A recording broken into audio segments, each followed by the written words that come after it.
Bonjour, c'est Gilles du site boursicoté.com. Voici l'analyse technique des principales paires de devises du marché Forex, ainsi que l'analyse du pétrole et de l'or pour les matières premières. Et on commence tout de suite avec l'euro-dollar. L'euro-dollar, donc, où nous sommes restés dans les mêmes zones de cotation qu'hier, puisque nous sommes toujours sous le sous le coup de cette résistance baissière ici qui guide les mouvements depuis maintenant, depuis hier où nous sommes sortis du trend haussier, ici en bleu. Donc nous sommes venus à la baisse sur des zones de support qui étaient déjà connues. Ici un support intermédiaire à 1,4390 et nous sommes en train ici de consolider légèrement. On le voit, la pente de consolidation est vraiment très faible. On ne va pas marquer de nouveaux plus bas, puisque là, tous les plus bas viennent se mettre sur la même zone. Donc c'est une consolidation légère. Pour l'instant, on prend le chemin d'une consolidation horizontale qui sera certainement validée par une cassure prochaine de la résistance baissière.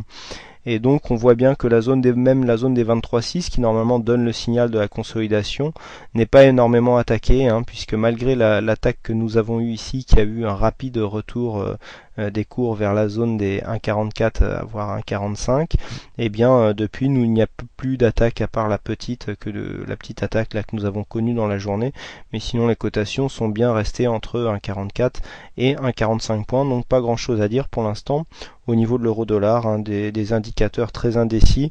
On voit ici le RSI après sa cassure du support haussier que je vous avais indiqué, qui est revenu chercher l'overlap ici et qui maintenant commence à s'en écarter, mais sans vraiment partir rapidement vers le bas.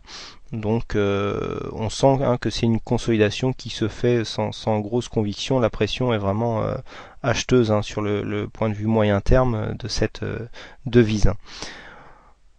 On passe tout de suite au câble, donc paire livre sterling contre dollar. Donc toujours pareil, on est encore une fois dans une phase de consolidation. Hier je vous avais tracé un trend avec un support baissier intermédiaire. On voit bien que là nous avons marqué d'autres points significatifs donc sous ce support baissier. Je vous avais dit hier qu'il n'y avait que 2 points, donc il fallait attendre des tests pour voir s'il était significatif. A priori c'est bien le cas. Donc on va pouvoir épaissir un petit peu cette ligne pour lui donner pour qu'elle donne plus de repères.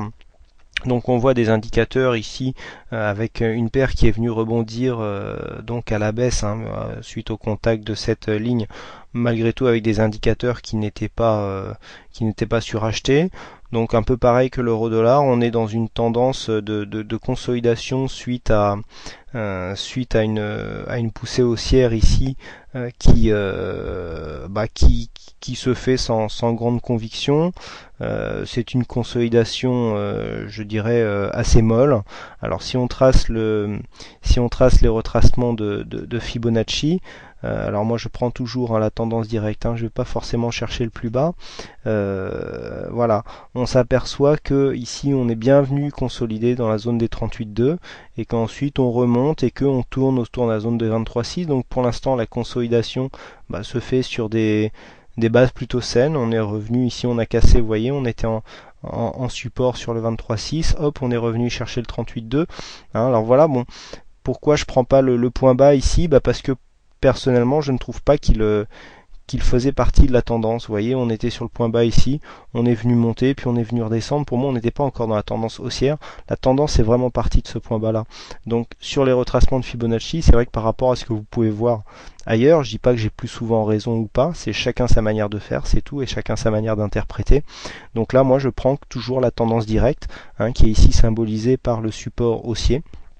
Et donc c'est comme ça que j'ai l'habitude de faire. Je regarde que les retracements donnent des zones assez significatives, et là c'est le cas. Donc à mon sens ce type de retracement, cette manière de tracer est tout à fait plausible.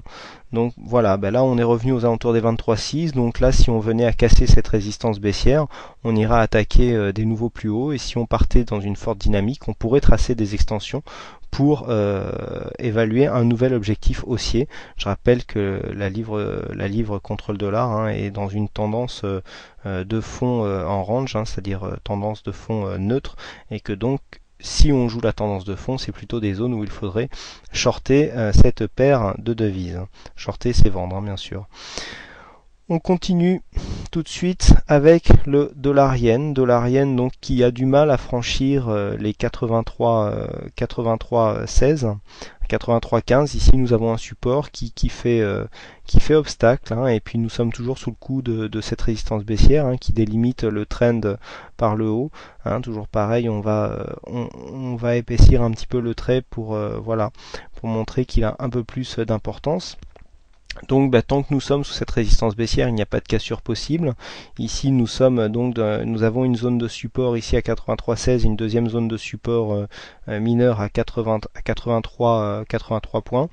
Donc là on s'apparente plutôt vers une poursuite de la baisse, car là ce que l'on a, ça ressemble plus à ce qu'on appelle un triangle baissier. Donc c'est un triangle où il y a un support et puis une résistance baissière. Donc ici on vient, on teste, on cherche un petit peu, et puis en général ça se traduit par une poursuite de la baisse. Bon, là on a des indicateurs qui sont relativement neutres, donc on n'a pas trop de mouvement. Ça sera peut-être la résistance qui nous donnera le signal, mais pour l'instant on ne peut pas dire quand est-ce que ça cassera. On voit qu'il n'y a pas une grosse conviction, hein, depuis que nous avons effectué ici cette petite phase baissière très court terme. Là depuis on hésite un petit peu, on n'a pas de gros mouvement, hein. C'est bien traduit par le MACD ici. Le stochastique reste assez bas, mais rentre rarement dans sa zone survendue. RSI c'est pareil, reste dans sa zone neutre. Donc on voit que c'est un mouvement qui manque de conviction, et j'en veux pour preuve la belle divergence haussière que nous avons sur le MACD. Alors on le voit bien sur le MACD, on le voit un peu moins sur le stochastique. On va agrandir le graphique. Voilà, on voit ici que lorsque nous avons des plus bas, eh bien les plus bas sur le stochastique remontent. Donc là hier on avait un seul indicateur qui montrait la divergence. Aujourd'hui on en a deux. Le RSI quant à lui ne la montre pas encore, donc on pourrait avoir un essoufflement et donc sortir de ce trend, mais il faudrait pareil un peu plus de conviction pour pouvoir sortir de cette figure. On continue avec l'or. Alors l'or, je vous avais tracé hier un objectif de cassure en cas de cassure avérée de la zone ici des 1476. Bon c'est bien ce que l'on a eu, hein, puisqu'on a eu on a pas mal tourné autour de cette zone, hein, comme quoi cette zone de plus haut constituait bien une zone importante.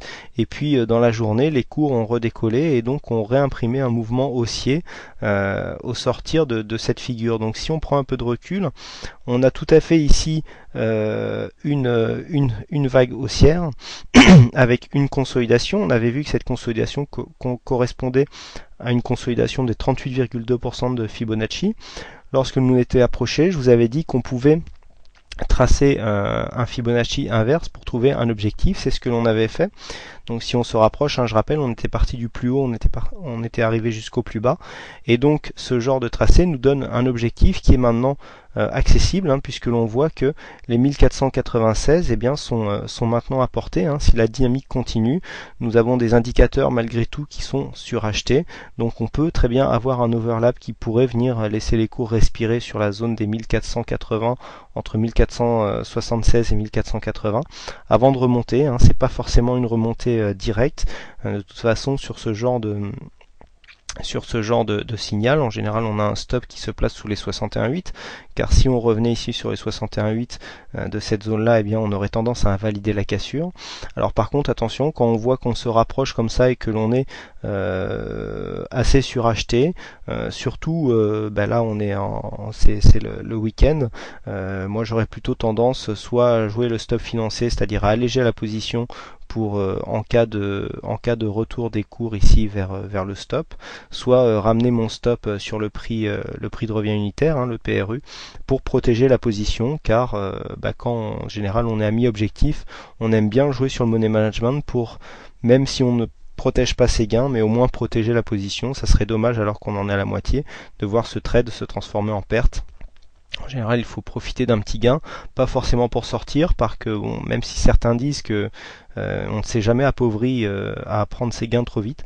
Je suis pas trop d'accord avec cet adage parce que si on ne fait que des petits gains et puis qu'un jour on fait une grosse perte, eh ben tous les petits gains qu'on aura engrangés ne financeront pas forcément la grosse perte.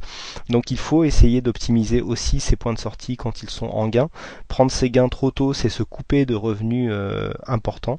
Donc au lieu de couper ici trop tôt ses gains, eh bien on essaye soit de ramener son stop au prix d'achat pour éviter de transformer le gain en perte, ou alors de faire une revente partielle pour donner de l'air à ce trend, de l'air à ce trade, pardon. Si on prend une plus-value, eh bien la plus-value que l'on prend, si on allège à 50% de la position, on peut placer un stop donc à une valeur égale par rapport au prix de cassure de la plus-value, mais en inverse. Et si on place le stop par exemple sur cette zone, eh bien une plus-value ici, un stop ici. Au pire, si ça redescend, au lieu de faire une perte, on fera un trade nul. Je pense qu'il vaut mieux faire un trade nul qu'une perte. C'est une façon de penser, mais voilà, hein, la manière que l'on peut jouer ces signaux. Alors certains ont plus d'aversion au risque et donc tentent le signal jusqu'au bout. C'est payant aussi, hein, donc là après c'est vraiment une question de point de vue. C'est vraiment comme vous voulez. Donc voilà pour la petite aparté. Donc là le signal est bien parti. Attention, signal de surachat notamment donné par le stochastique. Le RSI nous donne un petit peu de marge encore. Bon, le MACD est haut, mais pour l'instant il continue à bien évoluer, donc pas trop de signes d'essoufflement. Le trade est bien parti, rien n'est gagné, mais on se tiendra au courant de la poursuite du trade.